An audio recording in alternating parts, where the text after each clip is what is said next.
네, 오늘 하나님 말씀은 에베소 6장 13절에서 18절까지의 말씀입니다. 에베소 6장 13절에서 18절까지의 말씀, 저 한 절 여러분 한 절 교독하겠습니다. 저부터 읽겠습니다. 그러므로 하나님의 전신갑주를 취하라. 이는 악한 날에 너희가 능히 대적하고 모든 일을 행한 후에 서기 위함이라.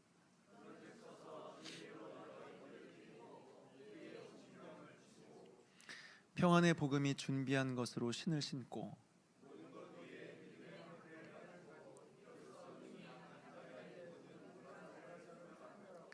구원의 투구와 성령의 검 곧 하나님의 말씀을 가지라. 모든 기도와 간구를 하되 항상 성령 안에서 기도하고 이를 위하여 깨어 구하기를 항상 힘쓰며 여러 성도를 위하여 구하라. 아멘. 제가 한번 기도하겠습니다. 하나님 아버지, 오늘 또 이 금요일 밤 우리를 부르시고 또 말씀 앞에 우리가 서게 해 주심을 감사드립니다. 하나님, 우리에게 말씀을 받을 수 있는 가난한 마음과 정결한 마음, 또 준비된 마음을 우리 가운데 허락하여 주시고, 그리고 하나님 말씀이 하나도 우리의 마음 가운데 땅에 떨어지지 않고 우리 마음 가운데 새겨져 그 말씀의 인도함을 따라 우리가 살아갈 수 있도록 도와주시옵소서. 이 말씀을 통하여 우리에게 은혜를 주시고 생명을 주시고 힘을 주셔서 다시 한번 하나님을 향하 일어날 수 있는 우리 모두가 될 수 있도록 도와주시옵소서. 감사를 드리옵고 예수님의 이름으로 기도하옵나이다. 아멘. 우리 오디오를 듣고 말씀 듣도록 하겠습니다.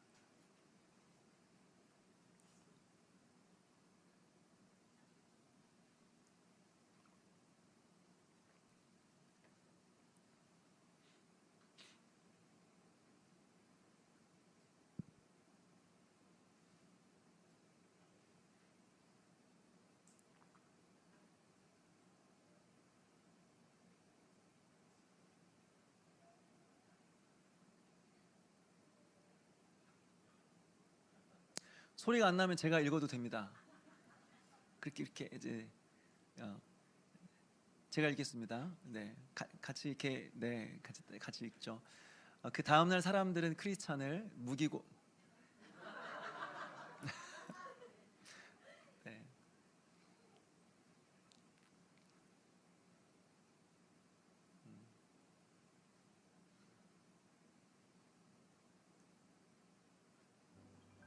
거기에는 칼, 방패, 투구, 흉갑, 모든 기도, 아무리 신어도 닳지 않는 신발이 있었다. 주인님을 섬기는 사람들이 하늘의 별만큼 많다고 해도 그곳에 있는 무기는 그들 모두를 다 무장시키고도 남을 만큼 많았다. 사람들은 또 주인님이 종들이 훌륭한 일들을 할 때 사용했던 무기들도 보여주었다. 모세의 지팡이, 야일이 시스라를 죽일 때 사용한 말뚝과 방망이, 기드온이 미리안 군대를 무찌를 때 사용한 항아리와 나팔과 횃불, 삼갈이 600명을 죽일 때 썼던 소모는 막대, 삼손이 위협을 세울 때 사용했던 턱뼈, 다윗이 가드의 골리앗을 쓰러뜨릴 때 사용했던 물매와 돌 등이 있었다. 게다가 주인님이 심판의 날에 죄인을 심판하실 때 사용할 무기도 보여주었다. 이것들 외에도 여러 가지 대단한 것들을 보게 되자 크리스천은 가슴이 벅차올랐다. 구경을 모두 마치고 그들은 다시 잠자리에 들었다. 네. 오늘 짧네요. 이제 오늘 그 철로역전 내용을 보니까 이제 크리스찬이 도서관을 지나서 무기 창고에 들어가는 그런 장면입니다. 이것은 교회의 사명이 무엇인지를 좀 보여주고 있는데요. 교회의 사명이 무엇이냐? 성도들을 무장시키는 것이다 라고 하는 겁니다. 세상에 나가서 싸워 이길 수 있도록 성도들을 무장시키는 것이 교회의 사명이다 라는 사실을 오늘 우리가 배우게 됩니다. 이 내용이 바로 에베소 6장에 나오게 되는데요. 우리가 읽었던 바로 앞절 에베소 6장 12절 말씀을 우리 같이 한번 읽었으면 좋겠습니다. 에베소 6장 12절 말씀 시작. 우리의 씨름은 혈과 육을 상대하는 것이 아니요 통치자들과 권세들과 이 어둠의 세상 주관자들과 하늘에 있는 악한 영들을 상대함이라. 아멘. 먼저 여기서 우리가 생각해야 될 것은 무엇이냐면 우리의 싸움이 영적이다라고 하는 겁니다. 영적이다라는 말을 좀 오해하지 않았으면 좋겠습니다. 영적인 일이라고 하니까 무슨 일이 있어도 가만히 있어라, 가만히 앉아서 아무것도 하지 말고 기도만 하면 된다, 여러분 이런 의미가 아니죠. 배고프면 나가서 일을 해서 돈을 벌어야죠. 관계에 문제가 생기면 가만히 있는 게 아니라 가서 미안하다고 하고 용서를 구하고 관계를 풀어야죠. 가만히 앉아서 기도만 한다고 해서 모든 문제가 해결되는 것은 아니다라고 하는 거예요. 뭐라도 해야 될 것은 분명히 있다라고 하는 거죠. 성경은 이런 것을 영적인 일이라고 말하지 않습니다. 우리의 싸움이 영적이라고 하는 의미는 무엇이냐면 싸움의 본질이 그렇다는 것입니다.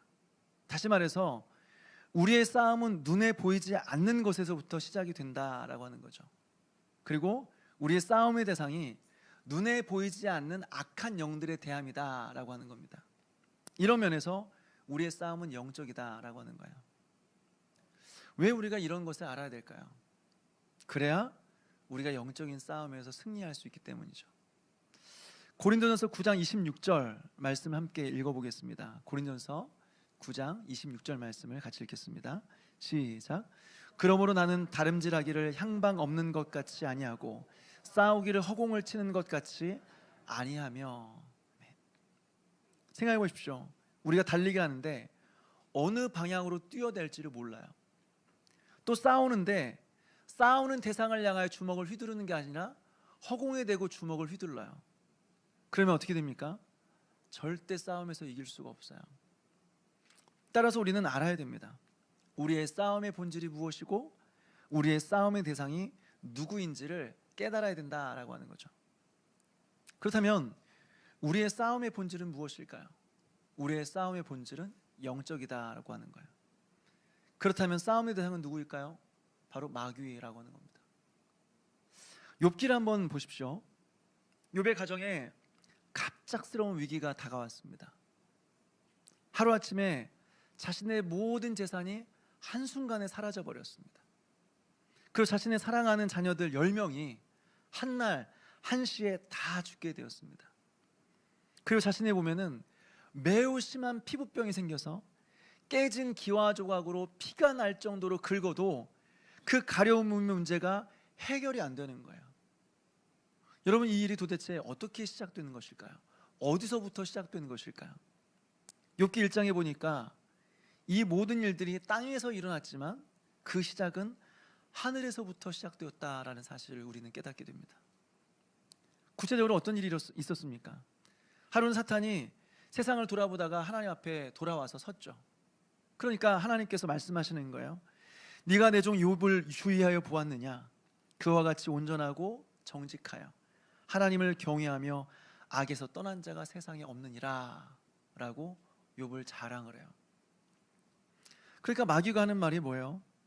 욥이 어찌 까닭 없이 하나님을 경외하겠습니까? 어찌 까닭 없이, 어찌 이유 없이 하나님을 경외하겠습니까? 하나님이 많은 복을 주셨으니까 하나님을 경외하는 거죠. 그러면서 말합니다. 이제 주의 손을 펴서 그의 모든 소유물을 치소서. 그리하시면 틀림없이 주를 향하여 욕하겠나이다 라고 말합니다. 그래서 어떻게 해요? 하나님께서 마귀에게 욥의 재산과 건강을 맡기시죠. 빼앗을 것을 허락하십니다. 여러분, 여기서부터 욥의 고난은 시작이 되는 겁니다. 다시 말해서 욥의 고난은 보이지 않는 하늘에서부터 시작이 되었고 그 시작은 마귀의 손을 통해서 일어나게 되었다라고 하는 겁니다. 여러분, 여기서 우리 무엇을 깨닫습니까? 이 땅에서 우연히 일어나는 일들처럼 보이는 일들 중에 어느 하나도 우연은 없다라고 하는 거죠.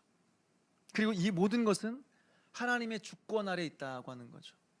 또 한 가지, 우리의 고난은 마귀의 유혹과 시험으로부터 시작된다라고 하는 겁니다. 그러니까 여러분, 욥과 같은 상황에서 욥은 도대체 뭘 해야 될까요? 뭘 할 수 있을까요? 자신의 재산을 빼앗아간 사람들을 잡아서 복수를 해야 될까요? 아니면 천재지변을 일으킨 하늘을 원망해야 될까요? 아니면 자신의 병을 낫기 위해서 전국에 가장 실력 있는 의사를 찾아다녀야 될까요? 아니에요. 이것은 영적인 일이기 때문에 영적으로 해결해야 된다라고 하는 겁니다. 그런데 요번 어떻게 했습니까? 이 사실을 알지 못했어요.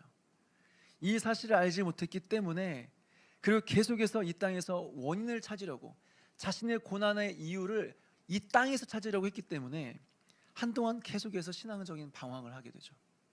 사랑하는 여러분, 우리의 인생에 영적인 싸움이 있다라는 사실을 믿으시기 바랍니다. 그렇다면 우리는 이 영적인 싸움에서 어떻게 승리할 수 있을까요? 다시 말해서 우리에게 주어진 싸워 이길 수 있는 영적인 무기들은 뭐가 있을까요? 첫째로 오늘 읽은 본문을 보니까요, 진리의 허리띠와 성령의 검을 말하고 있습니다. 이 둘은 모두가 다 하나님 말씀을 가리키는 거예요. 근데 둘의 차이가 있다고 한다면, 진리의 허리띠라는 것은, 먼저 진리의 허리띠라고 하는 것은 옷을 단단히 묶어준 역할을 한다라고 하는 거죠. 여러분, 그 당시에 겉옷은요 굉장히 길었습니다. 그리고 때로는 펼치면 밤에 이불 역할을 하기도 했습니다. 그러니까 이것을 입으면 몸에 딱 달라붙지 않죠. 말 그대로 그냥 겉에 걸치는 겁니다. 그러니까 움직이려면 어떻게 해요? 그냥 있으면 안 되고 허리띠로 단단히 고정을 해야 됩니다. 그래야 움직이기도 하고 전쟁에 나가서 싸울 수도 있는 거죠. 그러기 위해서는 허리에 띠를 떼야 됩니다. 그렇다면 우리의 무기 중에 하나가 진리의 허리띠다라고 하는 것은 도대체 무엇을 의미하는 것일까요? 허리에 띠가 있어야 겉옷을 몸에 단단히 고정시키고 달려갈 수 있는 것처럼, 그래야 전쟁에 나가서 자유롭게 싸울 수 있는 것처럼, 진리가 우리의 삶을 단단히 붙잡아 주어야 우리가 싸움에 나갈 수 있다라고 하는 겁니다. 좀 더 자세히 말하자면, 이 말은 우리의 생각이 하나님의 말씀의 기초에서 가지런히 정돈되어 있는 상태를 말하는 것입니다. 다시 말해서 우리 안에 복음의 진리가 확고하게 자리 잡혀 있는 상태를 말하는 거죠. 그래서 진리와 진리가 아닌 것을 정확하게 분별할 수 있습니다. 그래서 어떻게 해요? 유혹과 시련이 다가올 때 즉각적으로 싸울 수 있는 겁니다. 여러분, 이것이 진리의 허리띠다라고 하는 거예요. 사랑하는 여러분, 우리의 마음과 생각이 늘 하나님의 말씀으로 가지런하게 정돈되어 있어서 늘 깨어있는, 언제든 싸워 이길 수 있는 준비되어 있는 저와 여러분 되시기를 주님의 이름으로 축원합니다. 또 말씀과 관련해서 성령의 검, 곧 하나님의 말씀을 말하고 있습니다. 여러분, 여기서 성령의 검의 특징이 무엇일까요? 여기서 소개되고 있는 무기 중에서는요, 유일하게 이 성령의 검이 유일하게 공격 무기입니다. 다시 말해서 마귀가 우리를 공격했을 때 그 공격을 무력화시키고 제압할 수 있는 유일한 무기가 성령의 검이다라고 하는 거예요. 예수께서 광야에서 시험을 받으실 때를 한번 생각해 보십시오. 마귀는 예수님을 향하여서 세 가지 시험을 합니다. 돌덩이를 가지고 떡덩이를 만들어 봐라. 높은 곳에서 한번 뛰어내려 봐라. 눈에 보이는 모든 것을 다 줄 테니까 어디 한번 나에게 절해봐라 라고 하는 거죠.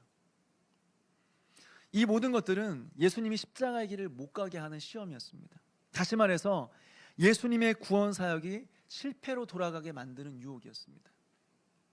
그런데 예수님은 어떻게 하시죠? 세 번 모두 다 하나님의 말씀으로 마귀를 이기고 승리하셨다라고 하는 거예요.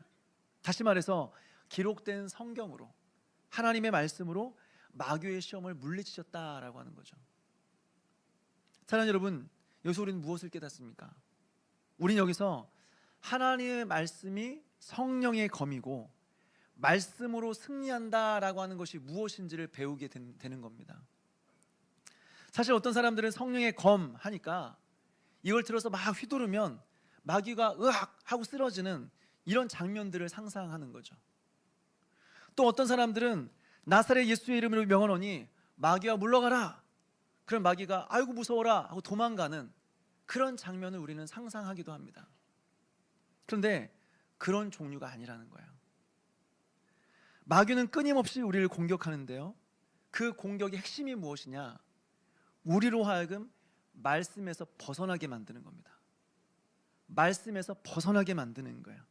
정확히 말해서 말씀에 불순종하게 만드는 겁니다. 이것이 마귀의 공격이에요.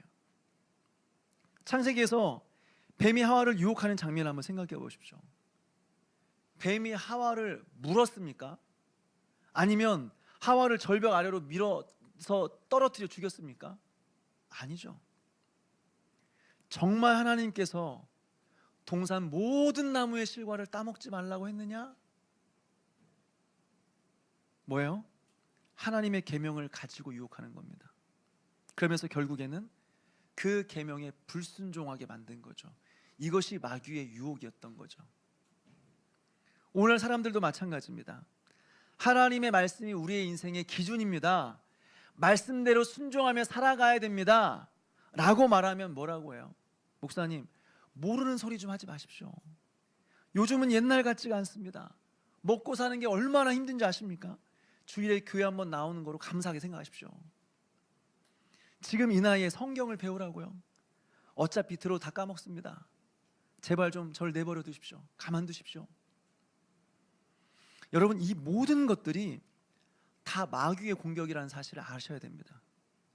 마귀는 우리를 어떻게 해서든지 말씀을 가까이 하지 못하게 만듭니다. 혹시 말씀에 가까워졌다고 한다면 어떻게 해서든지 이 말씀이 중요하지 않다고 생각하게 만드는 겁니다. 그래서 깨닫지 못하게 만드는 거죠. 혹시 말씀을 깨달았다고 할지라도 실천하는 것은 불가능한 일이야. 말씀대로 살아가는 것은 있을 수 없는 일이야. 누구도 할 수 없는 일이야 라고 믿게 만드는 겁니다. 그래서 결국엔 순종하지 못하도록 만드는 거죠. 여러분, 이것이 마귀의 공격이에요. 그렇다면 여러분, 마귀의 공격으로부터 승리한다고 하는 것은 어떤 의미일까요? 여러분, 무엇이 승리입니까? 그리고 뭐가 이기는 겁니까? 따라서 해볼까요? 순종이 승리입니다. 다시 한번 따라서 하겠습니다. 순종이 승리입니다. 여러분, 말씀에서 벗어나지 않고 말씀에 순종하는 것이 곧 승리입니다. 아무리 상황과 환경에 어려움이 있고 내 마음이 지옥 같다고 할지라도, 또 세상적으로는 비록 모아놓은 많은 재산이 없고 내가 좋은 직장을 다니고 있지 않다고 할지라도 내가 범죄하지 않고 하나님께서 원하시는 삶을 살아가고 있다면 그것이 바로 승리라고 하는 거예요. 내가 원하는 결과가 있지 않고 내가 바라는 상황이 이루어지지 않았다고 할지라도 세상 사람들이 봤을 때는 나를 실패자라고 여긴다고 할지라도 내가 범죄하지 않고 그 말씀에 순종하며 살아가고 있다면 그것이 승리라고 하는 거예요. 그렇다면 여러분, 우리가 어떻게 승리하는 삶, 순종의 삶을 살아갈 수 있을까요? 성령의 검, 곧 하나님의 말씀을 가지고 우리는 승리할 수 있습니다. 다시 말해서 하나님의 말씀을 정확하게 기억하는 것이죠. 다시 창세기로 돌아가서 뱀이 하와를 유혹하니까 하와가 하는 말이 뭐예요? 여자가 뱀에게 말하되 동산 나무의 열매를 우리가 먹을 수 있으나 동산 중앙에 있는 나무의 열매는 하나님의 말씀에 너희는 먹지도 말고 만지도 말라, 너희가 죽을까 하노라 하셨느니라. 여러분, 많이 틀렸습니다. 하와가 말한 것 중에 맞는 게 거의 없습니다. 비슷한데 다 틀렸습니다. 정확하게는 동산 중앙에 있는 나무의 열매가 아니라 뭐예요? 동산 중앙에 있는 하나의 나무, 선악을 알게 하는 나무, 그 나무의 열매를 따먹지 말라고 했지 동산 중앙에 있는 모든 나무를 따먹지 말라고 하지 않았습니다. 그리고 너희는 먹지도 말고 만지지도 말라, 이게 아니고 그냥 먹지 말라고 했습니다. 또 너희가 죽을까 하노라, 죽을 수도 있고 안 죽을 수도 있어, 이게 아니라 반드시 죽을 거야 라고 말했습니다.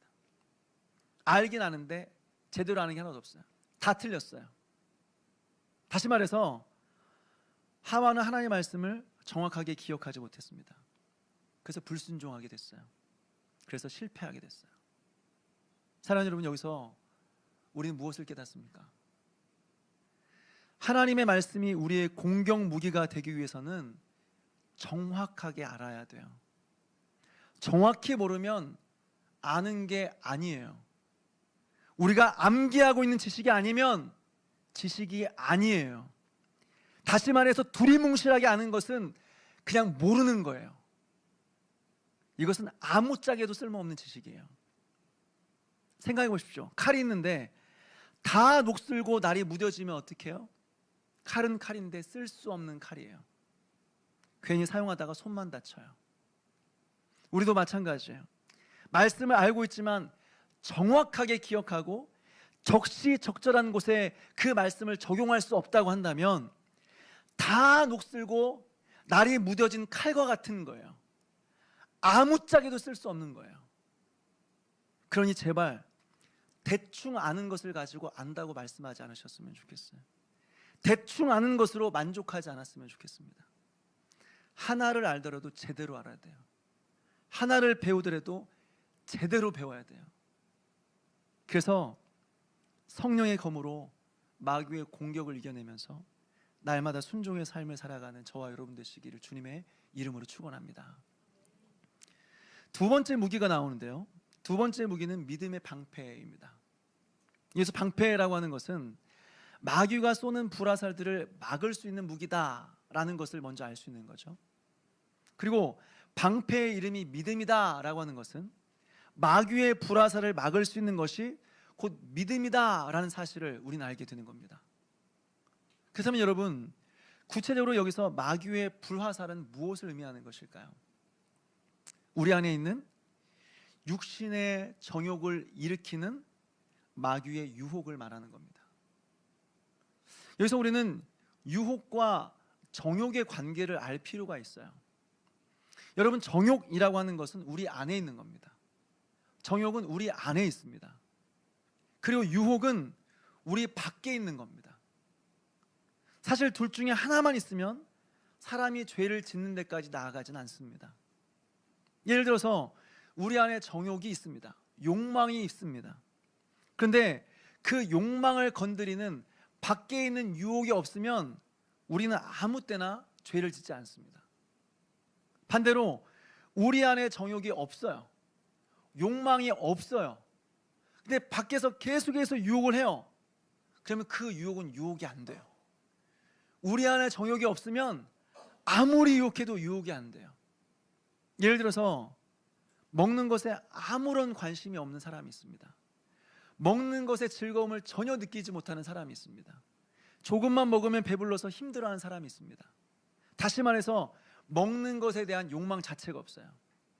그러면 그 앞에서 아무리 삼겹살을 구워 먹고 있고 생크림 케이크를 먹고 있다고 할지라도 여러분, 먹고 싶다는 생각이 들지 않아요. 왜요? 욕망이 없으니까. 욕망이 없으니까. 그런데 여러분, 우리 안에 욕망이 있어요.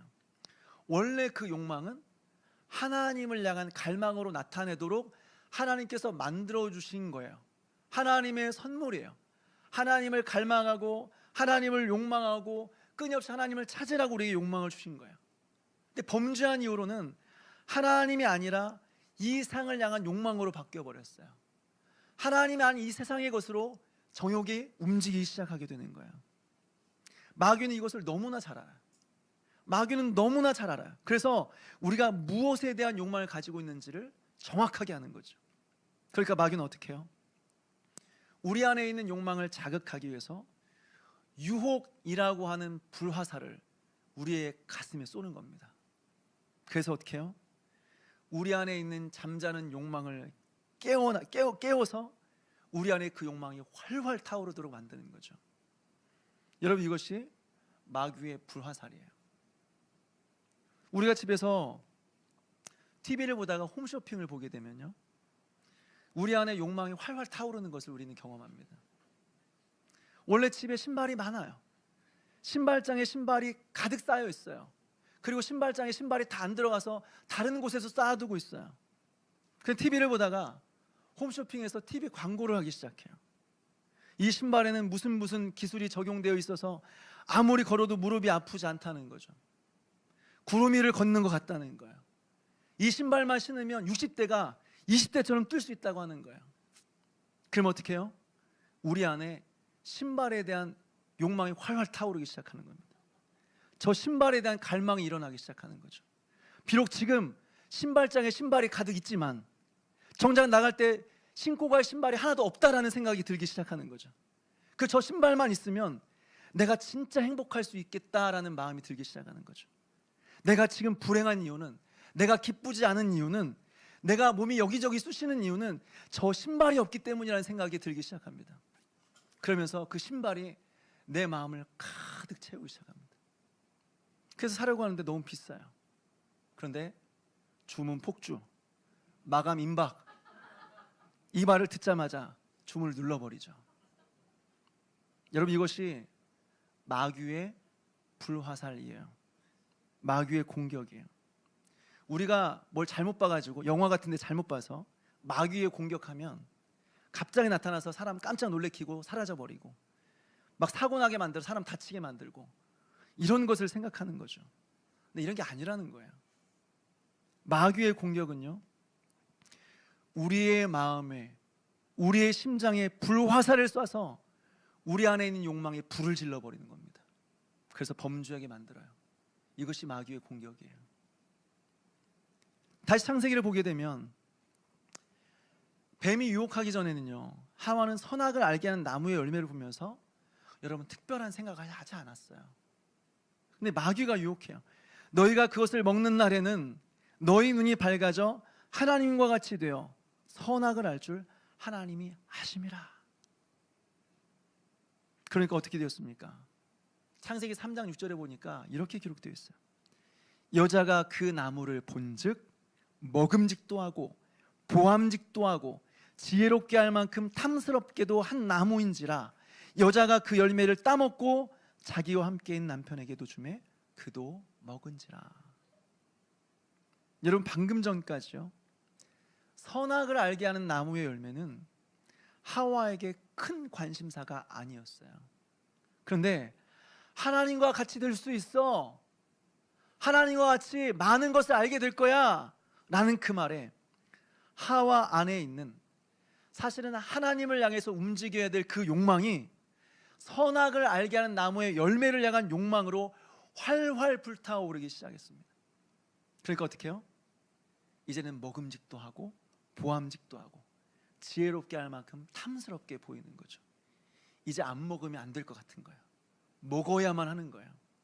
그래서 결국엔 어떻게 해요? 따먹게 되는 겁니다. 여러분, 이것이 마귀의 불화살이에요. 이것이 바로 우리를 공격하는 마귀의 유혹이에요. 여러분, 이것을 우리는 어떻게 막을 수 있을까요? 바로 믿음의 방패다라고 하는 겁니다. 다시 말해서 우리의 믿음이 그 유혹을 이겨낼 수 있다라고 하는 거죠. 그렇다면 여러분, 여기서 말하는 믿음은 정확하게 뭘 말하는 걸까요? 하나님의 약속을 믿는 믿음을 말하는 겁니다. 무슨 약속일까요? 베드로 사도는 말하는데, 우리 베드로전서 1장 3절에서 5절까지의 말씀을 같이 읽도록 하겠습니다. 베드로전서 1장 3절에서 5절까지 말씀입니다. 같이 함께 한 목소리 읽겠습니다. 시작. 우리 주 예수 그리스도의 아버지 하나님을 찬송하리로다. 그의 많으신 긍휼대로 예수 그리스도를 죽은 자 가운데서 부활하게 하심으로 말미암아 우리를 거듭나게 하사 산 소망이 있게 하시며 썩지 않고 더럽지 않고 쇠하지 아니하는 유업을 잊게 하시나니 곧 너희를 위하여 하늘에 간직하신 것이라. 너희는 말세에 나타내기로 예비하신 구원을 얻기 위하여 믿음으로 말미암아 하나님의 능력으로 보호하심을 받았느니라. 아멘. 무엇입니까? 하나님께서 우리를 위하여서 썩지 않고 더럽지 않고 쇠하지 않는 유업을 저 하늘에 간직하고 계신다라고 하는 겁니다. 그것이 무엇입니까? 말세에 나타내기로 한 구원이라고 하는 겁니다. 이것은 하나님의 능력으로 보호하심을 받고 있기 때문에 어느 누구도 빼앗을 수 없다는 거예요. 어느 누구에게도 빼앗기지 않는다고 하는 거예요. 사랑하는 여러분, 신자는 누구입니까? 바로 마지막 때에 얻게 될 이 구원을 바라보는 자입니다. 그리고 그 약속을 믿는 자들입니다. 여러분, 이 세상에 있는 것들은 어떻습니까? 아무리 화려하고 아무리 우리 눈에 보기에 아름답고 대단한 것일처럼 보인다고 할지라도 땅 위에 있는 것들은 시간이 지나면 썩어요. 더러워져요. 언젠가는 쇠하는 것들이에요. 그런데 하나님께서 우리에게 약속하시는 것은 무엇입니까? 썩지 않고 더럽지 않고 쇠하지 않는, 변하지 않는, 어느 누구도 빼앗을 수 없는 구원이라는 거예요. 다시 말해서 영원한 생명이라고 하는 거죠. 그리스도인들은요, 이것을 바라보는 자들입니다. 그러니까 어떻게 해요? 이 땅에서 아무리 마귀가 유혹을 해도 흔들리지 않습니다. 우리는 반짝이는 모든 것이 금이 아니라는 사실을 알고 있어요. 우린 진짜가 무엇인지를 아는 사람들이에요. 우리는 진짜 가치 있는 것이 무엇인지 아는 사람들이에요. 우리는 진짜 영원한 것이 무엇인지 아는 사람들이에요. 그래서 잠시 있다 사라질 이 세상 것들에 흔들리지 않아요. 여러분, 이것이 바로 마귀의 불화살을 이겨내는 믿음의 방패라고 하는 겁니다. 사랑하는 여러분, 하나님의 약속을 믿는 이 믿음의 방패로 이 땅에 있는 모든 마귀의 유혹을 이겨내고 날마다 승리하는 삶을 살아가는 저와 여러분 되시기를 주님의 이름으로 축원합니다.